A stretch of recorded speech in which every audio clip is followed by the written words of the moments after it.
the virus. They're working hard. Looks like by April, you know, in theory, when it gets a little warmer, it miraculously goes away. I hope that's true. Thank you very much, everybody. Thank you very much. And part of the thing is you want to keep it the way it is. You don't want to see panic because there's no reason to be panicked about. But when I mentioned the flu, I said, actually, I asked the various doctors, I said, is this just like flu? Because people die from the flu. And this is very unusual. And it is a little bit different, but in some ways it's easier and in some ways it's a little bit tougher. But we have it so well under control. I mean, we really have done a very good job. Go ahead. But we have done an incredible job. We're going to continue. It's going to disappear. One day it's like a miracle. It will disappear. And from our shores, it could get worse before it gets better. It could maybe go away. We'll see what happens. Nobody really knows. In the name of Jesus, we thank you, oh God, for this group holding up the arm. Yes, Lord. Yes, Lord. Of this president, oh God. To hear it, 35,000 people on average die each year from the flu. Did anyone know that? 35,000. That's a lot of people. It could go to 100,000. It could be 27,000. They say usually a minimum of 27 goes up to 100,000 people a year die. And so far, we have lost nobody to coronavirus in the United States. Nobody. I like this stuff. I really get it. People are surprised that I understand it. Every one of these doctors said, how do you know so much about this? Maybe I have a natural ability. Maybe I should have done that instead of running for president. My fellow Americans, tonight I want to speak with you about our nation's unprecedented response to the coronavirus outbreak that started in China and is now spreading throughout the world. Today, the World Health Organization officially announced that this is a global pandemic. This is not a financial crisis.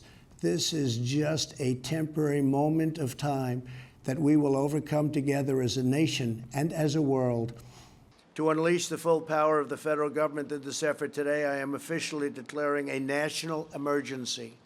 Therefore, my administration is recommending that all Americans, including the young and healthy, work to engage in schooling from home when possible, avoid gathering in groups of more than 10 people, avoid discretionary travel, and avoid eating and drinking at bars, restaurants, and public food courts. I've always known this is a pandemic. I felt it was a pandemic long before it was called a pandemic. All you had to do is look at other countries. Very closely, the Department of Justice will be. America will again and soon be open for business. Very soon, a lot sooner than 3 or 4 months that somebody was suggesting. A lot sooner. We cannot let the cure be worse than the problem itself. We're not going to let the cure be worse than the problem. What do you say to Americans who are upset with you over the way you downplayed this crisis over the last couple of months? The statements I made are, I want to keep the country calm. I don't want panic in the country. I could cause panic much better than even you. I could do much. I would make you look like a minor league player. But you know what? I don't want to do that. I want to have our country be calm and strong and fight and win. And it will go away. Americans from more than 50 countries. We're going to go through a very tough 2 weeks.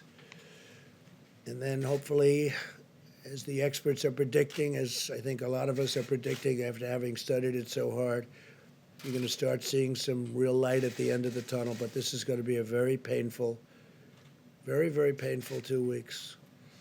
Thank you very much. We're looking to have far fewer deaths than originally thought. And I think we're heading in that direction, but it's too early to talk about it. I don't even want to talk about it now because we just want to work.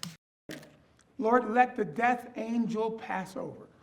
Let there be a mitigation of this plague, this disease. Let medical science come forth.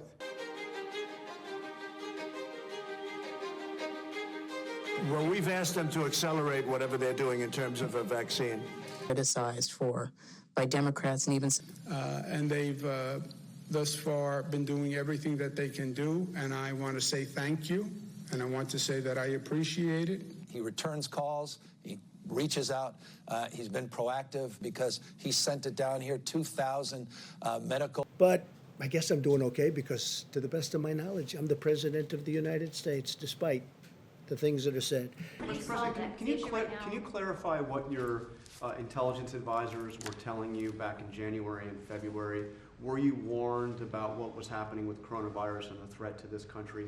Should there have been stronger warnings? What were you hearing every day in your I think probably daily a lot brief? more than the Democrats, because a month later, Nancy Pelosi was saying, let's dance in the streets of Chinatown. Many times that the U.S. is doing far better than any other country when it comes to testing. Yes. Why is this a global competition to you if every day Americans are still losing their lives and we're still seeing more cases every day? Well, they're losing their lives everywhere in the world. And maybe that's a question you should ask China. Don't ask me, ask China that question, okay? When you ask them that question, you may get a very unusual answer. Yes, behind you, please. Sir, why are you saying that to me specifically? I'm That I telling should you, ask I'm not China? saying it specifically to anybody. I'm saying it to anybody that would ask a nasty question That's like that. not a nasty Please go question. ahead. Why does it matter? Okay. Thank you very much. Thank you very much. It's very hot today. Please sit down. This is going to be a very hot one, and we apologize to everybody out there that's going to suffer through it. But you know what? It's better than bad weather. And it's great to be in the Rose Garden. It's very important. Vaccine or no vaccine, we're back. Our Secretary of the Treasury, I think you feel the same way, Steve. And a lot of good things have come out about the hydroxy. A lot of good things have come out. And you'd be surprised at how many people are taking it, especially the frontline workers, before you catch it. The frontline workers, many, many are taking it.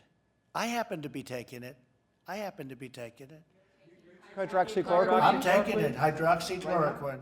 When? Right now, yeah. A couple of weeks ago, I started taking it. Because I think it's good. I've heard a lot of good stories. Yeah, he did cause you a little ruckus. Whatever happened to him, by the way? Is he